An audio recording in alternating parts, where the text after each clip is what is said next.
কোকৰাঝাৰৰ ঘটনাটো আমাৰ কাৰণে খুব দুৰ্ভাগ্যজনক আৰু ইয়াতে ভুল বুজাবুজি হৈছে। ইয়াত কোনোবা থাৰ্ড পাৰ্টিয়ে সোমাই পেলাই যিটো ৰাজনৈতিকভাৱে এইটো এডভান্টেজ ল'ব বিচাৰিছে বা গণ্ডগোল কৰিব বিচাৰিছে, সেইটো আমি কেতিয়াও এনকাৰেজ নকৰোঁ।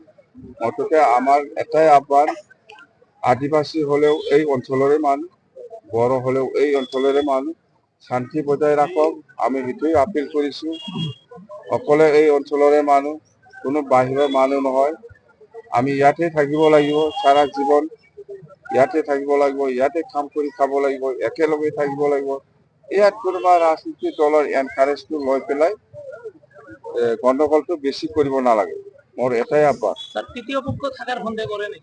আছে আছে, ইয়াত থাৰ্ড পাৰ্টি সোমাইছে, সেইকাৰণে এইবিলাক ঘটনা হৈছে, নহলে এনেকুৱা নহলে হয়। ঘটনা নাই, ইয়াৰ ব্যৱস্থা লোৱা নোলোৱা প্ৰশাসনৰ হাতত। প্ৰশাসনৰ হাতত, আমাৰ হাতত প্ৰশাসন নাই। প্ৰশাসনৰ হাতত আছে, প্ৰশাসনে দায়িত্ব ল'ব, এই চিটুৱেশ্যনটো যেনেকৈ হ'লে কণ্ট্ৰল কৰিব লাগে।